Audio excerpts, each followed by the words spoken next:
Good morning, everyone. Good morning. Great to see you. We've got some incredible announcements here today. I'm so proud. First of all, proud to be here.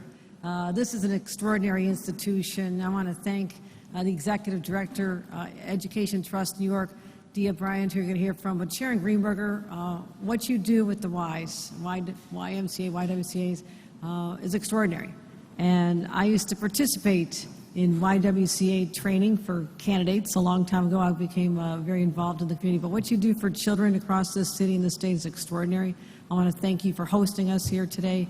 And also, we'll be hearing from Gillibrand in a couple minutes. Sheila Poole, the Commissioner of the Office of Children and Family Services, is here. There she is right at the end. I want to thank her for what she does. Also, I am blessed to have great partners also in Washington, and none other than Senator Kirsten Gillibrand, who's joined us here today. Let's give her a huge round of applause. You know, back when I was Lieutenant Governor, I used to go around the state with Kirsten Gillibrand, putting a spotlight on the needs of families and working parents, primarily working moms, and how there were so many child care deserts all over the state. So even before the pandemic, the two of us were committed in seeing what we could do at the federal level, teaming up with the state. And so I just want to applaud her for all she has done as a champion and advocate for stressed out moms, something we both know a little bit about with our experiences, but also how you fight for us, using your voice for the people of our state, especially the most vulnerable, every single day in Washington, D.C. So let's give her another round of applause. So we've been on this journey together. This is not a new event for us. It's something we've been talking about and working on for years. And so all it is about proving access to quality child care across the state of New York.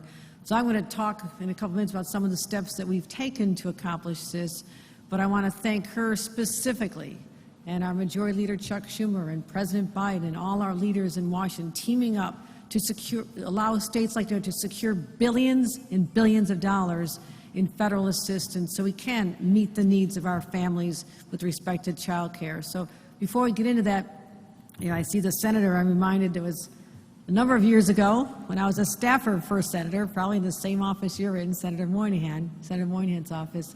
Young mom, had my career ahead of me, all excited, and we were blessed with my son, our son, and all of a sudden realized, well, who's going to watch the baby when I go back to work? No family support. They all lived back home in New York, and realized back then that I'd have to sacrifice the income, my ambition, and just try to figure it all out on my own, because it was not that sense of any responsibility to individual families. This was your problem. You figure it out. And I've always thought that at this age now, when that son is now a father of a 4-month-old today, that things would get better. And they are getting better. At least there's an acknowledgement. There's a sense of responsibility from government to help lift the burden on families, not just because it's the right thing to do, but because women in the workforce are part of an economic engine that we can no longer have suppressed, because that's what's been happening. So I was able to get back to work eventually. Obviously, I'm working right now.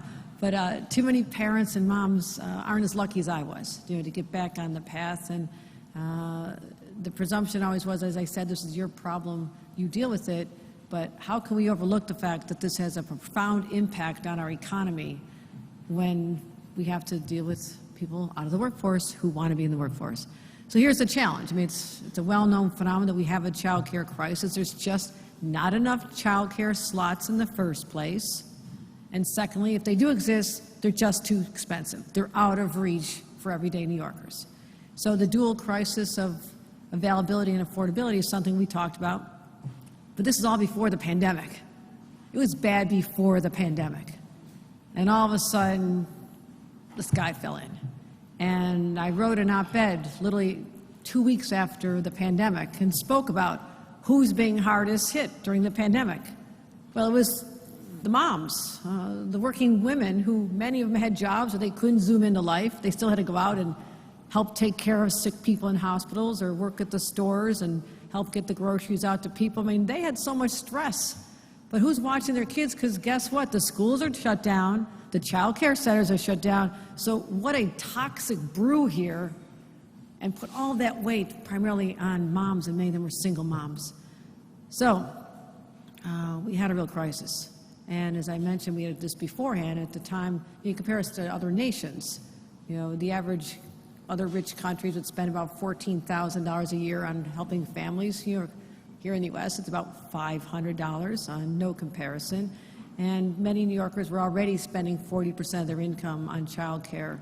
But then everything just imploded. And it was really hardest hit in black and brown communities because these are more likely to be the frontline workers, unfortunately the lower wage jobs, and their support system collapsed as well when the child care centers had to shut down. So it's devastating. It took people off the track they're on and eliminated their wages, their earning potential for years to come, and it also had a devastating impact on our children.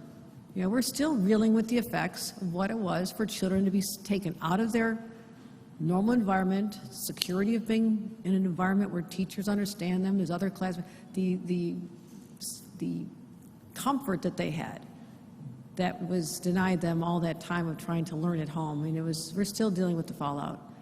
But New York State lost over 2,000 child care programs. And I'm not talking about slots, I'm talking about programs. And over 20,000 child care slots that were there before the pandemic when things were still really tight, those are gone now as well. And nationally, there's over 1 million fewer women working all across the country than there were in February of 2020, direct impact of the pandemic. So last week on Women's Equality Day, I directed the Department of Labor to study the pandemic's impact on women, particularly in communities of color, and talk about solutions and ideas. And that's going to take a little while, but I still want to get my arms around it. We can't ignore the fact that this phenomenon happened, and that'll be out by this time next year. But I'm not waiting. I don't need numbers to tell me we've got a real problem. And so we're making sure that New Yorkers, New York families, are not left out in the cold any longer. In my very first budget as your governor, we secured an historic $7 billion to address child care, $7 billion. And that was,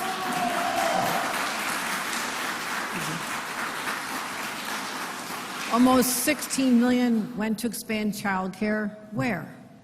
At SUNY and CUNY campuses, because we want people to better themselves and get those higher wage jobs. They need that credential, they need that certificate, or they need that actual degree. How do they get that when they've got little kids tagging behind them? So now we say, you come, better yourself, we'll help take care of your kids, so ultimately you can take care of your family and you'll be part of our family and being very productive working. So that's why we're focusing on those. Also, we've got a lot of children who are the children of farm workers. Not so many in this neighborhood, I'm going to guess, but the senator was just at the state fair yesterday. I was there last week. There's a very rural part of our state. There's a lot of poverty, but especially for those farm workers who come, who's taking care of them? So we put over almost $14 million into those centers where we can provide child care services to farm workers' families. $50 million for a child care capital program because we have to build new buildings. You know, the design, the construction, the furnishing, all these equipment expenses. And last month we announced the second tranche of grants to go to new and existing child care providers operating basically in the child care deserts.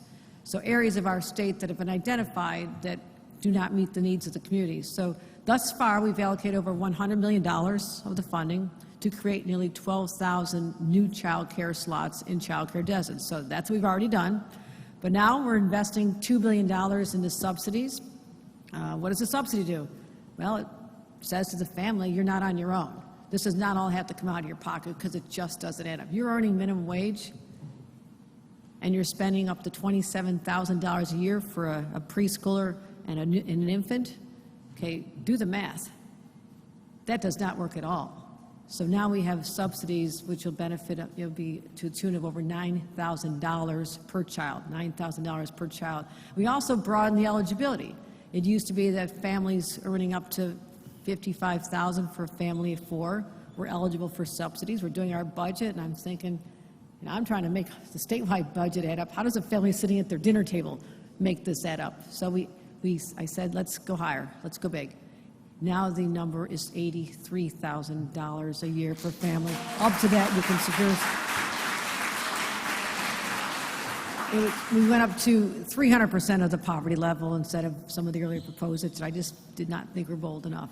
So we made all these changes, and also the reason we could do that, again, Senator Gillibrand. She made sure, constantly communicating with us, what do you need, how much do you need it, because I'm going to get this done for you. And I'm so grateful to have her. Because of her efforts, working collaboratively, we now have the ability to expand access to over 400,000 New York children. That's half of New York children are now eligible for these expanded services. But what I'm announcing today is, like, people need to know about this. What is shocking to me right now is that only 12% of families eligible for child care assistance are taking advantage of it. They don't know about it. And here we are adding even more, making it easier on them, but if they don't know about it, it doesn't matter. It hasn't helped them. They're still struggling out there. So we're launching a multimedia marketing campaign for the next few months to let families know what's available for them. We're going to target social media, radio ad, digital, highway billboards, bus posters, go into nail salons, barber shops, wherever anybody wants to hang out, take a sign, we'll get the information out there, and especially targeting Hispanic and African American communities.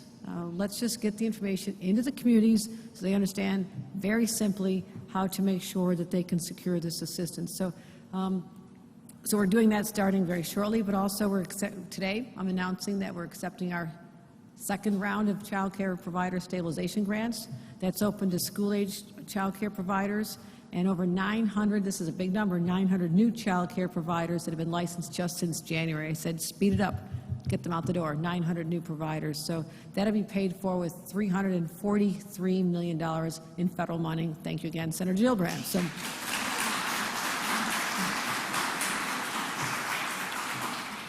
So we're also providing assistance to the workforce. Okay? When you think about child care providers, the people go in every day and basically parent our children for us, in our behalf. They're also the first teachers. I told them, we were going around during the pandemic, I said, at the time, you were the essential workers for the essential workers. So now we have to bolster them up. A lot of people left the workplace. They have their own families to take care of, a lot of stress on them. So now we want to make sure that those individuals are getting assistance. So we're going to have 75% of grants go directly to workforce supports, wage increases, overdue wage increases, bonuses, tuition reimbursement, and help them with their health care and retirement contributions. So that's how we help the ecosystem thrive. You help bring more workers in, you support those workers, you get them on their jobs, you open more facilities, you give the construction grants, and then you take care of families and make more of them eligible. That's how we lift families up in the state of New York, by investing in their ability to take care of their families during this short time when they need it, because we cannot afford to lose them in the workplace, but it's also just the right thing to do. So I'm proud of these efforts. As long as I'm governor, I will not stop fighting every single day for New York families, and especially our children, to give them the very best start in life. And I'm looking forward to continuing to work with incredible partners like Senator Gillibrand, and I think we're officially declaring that powder blue is the color of fighting for child care. Senator Gillibrand.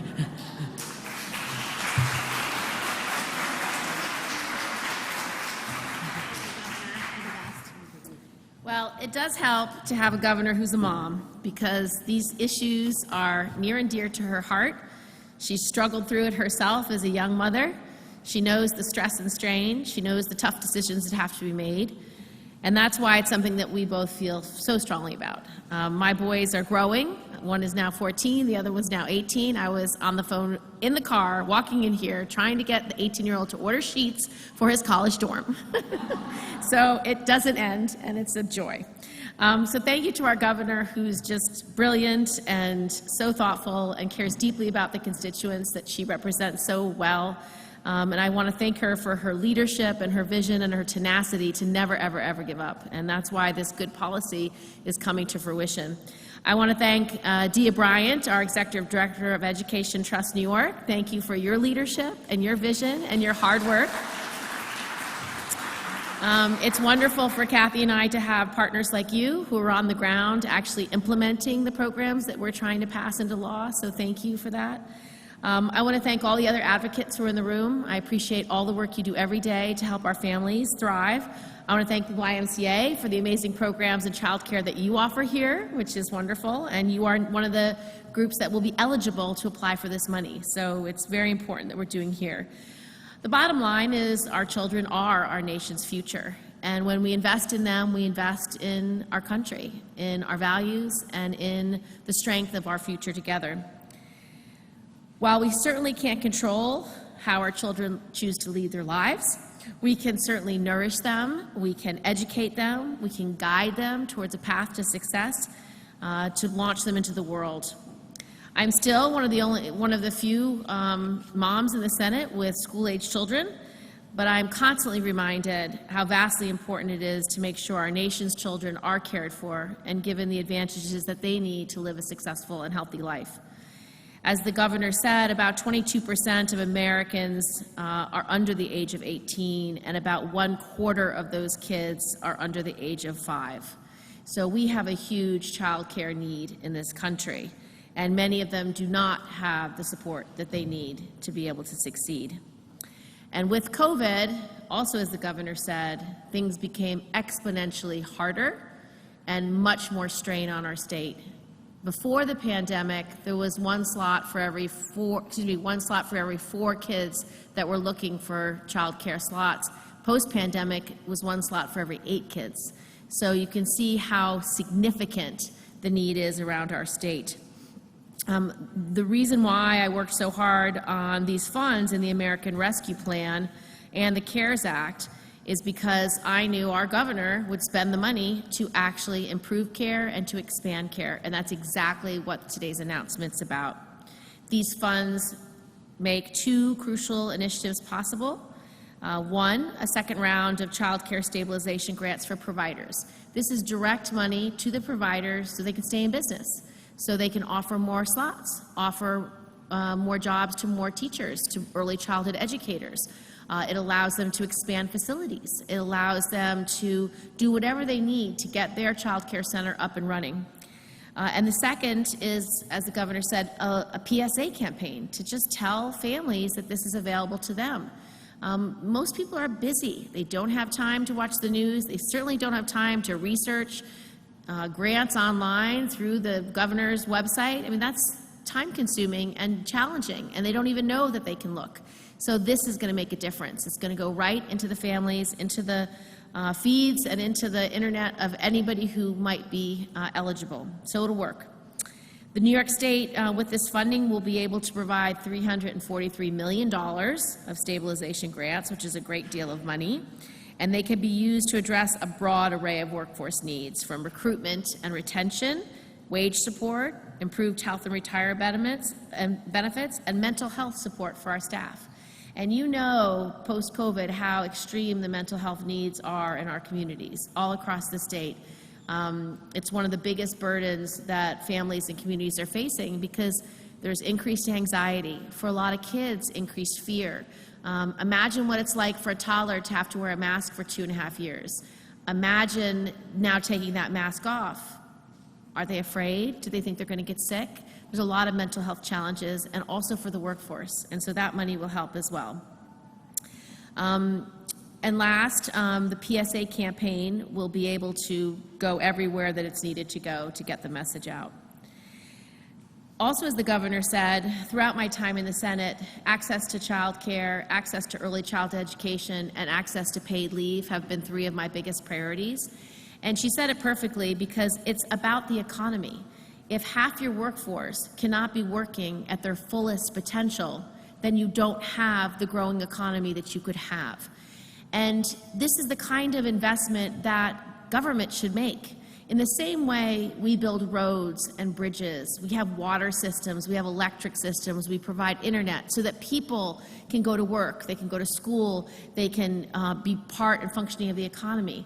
Well, part of that infrastructure should also be childcare, Because if 50% of our workforce during some of their childbearing years will not be able to be fully employed because of care needs, both for young children and for older adults and aging parents, then they're not able to go to the workforce. They're not able to be able to earning at their full potential. And so it's the same kind of investment we should be making as we invest in roads and bridges and subways. It's the same. And it takes an enlightened leader to know that.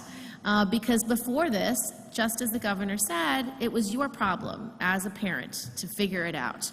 And if we want the best economy and we want to be competitive with the rest of the globe, we are literally the only industrialized country in the world without universal pre-K, universal kindergarten, and paid leave. We just do not invest in these things in the same way our peers do. So now it's time. We have a governor who wants to do it. We've got a senator and a Senate majority leader who wants to do it. And we have a president who will sign it into law. So thank you very much. Please welcome to the podium, Gillibrand.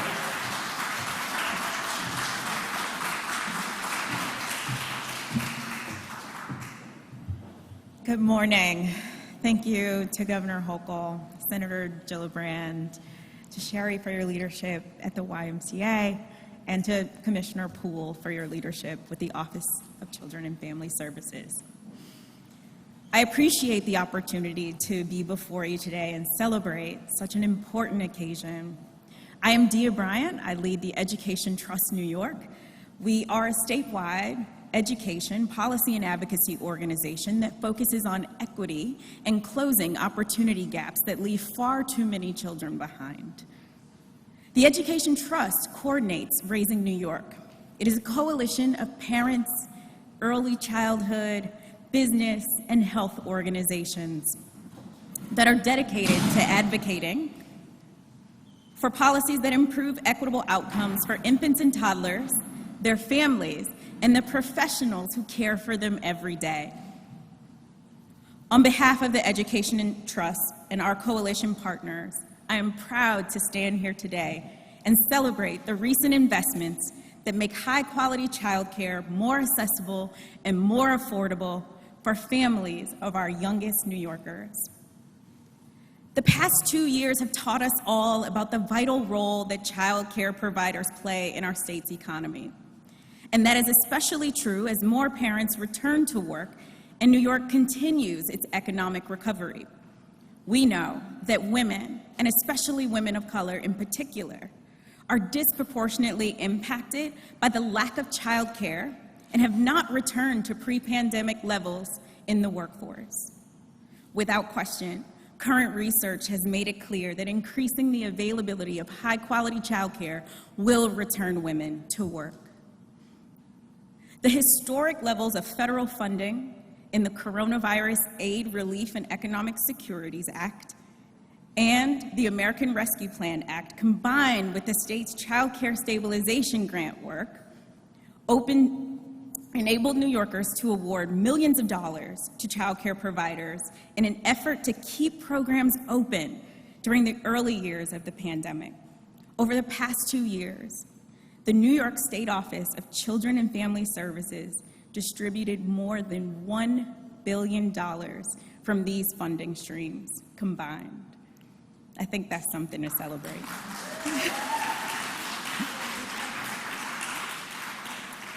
The infusion of these relief dollars has been critical to the survival of child care providers, many of whom were already struggling before the pandemic. And the pandemic exacerbated the conditions, as many have shared already. As our state leaders take critical steps to make childcare more affordable for everyday New Yorkers, families, I hope, will learn about new income eligibility and follow with historic enrollment in childcare subsidies, across the state, particularly in communities of color, under-resourced communities, and others who have felt the impact of the pandemic most deeply. A recent report by Raising New York showed that improvements taken on by the leadership here have provided better access and more ease for providers when completing application for funding.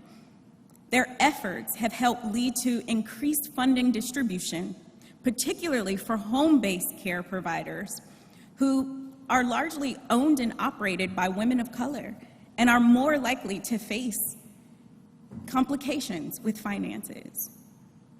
Placing stabilization funding directly into the hands of providers helps to mitigate debt and helps to cover rent payments, mortgage payments, teaching materials, and cleaning supplies that many may need. As the applications open for school-age programs and new providers, I'm looking forward to how much more impact we can make.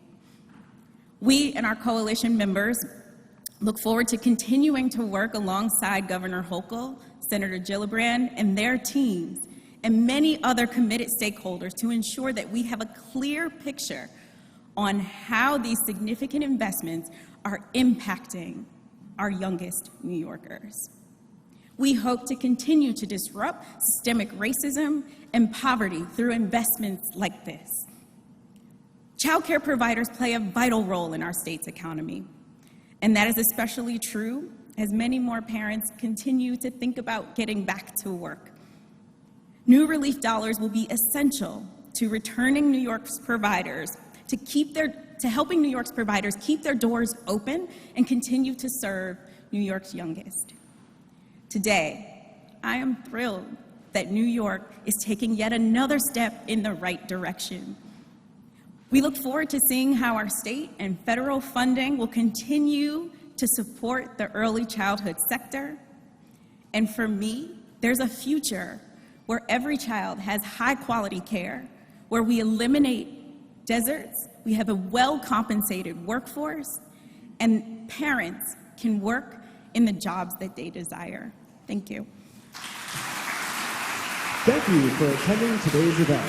For those joining us here in person at the Y, we ask that you please remain seated during the photo. Thank you.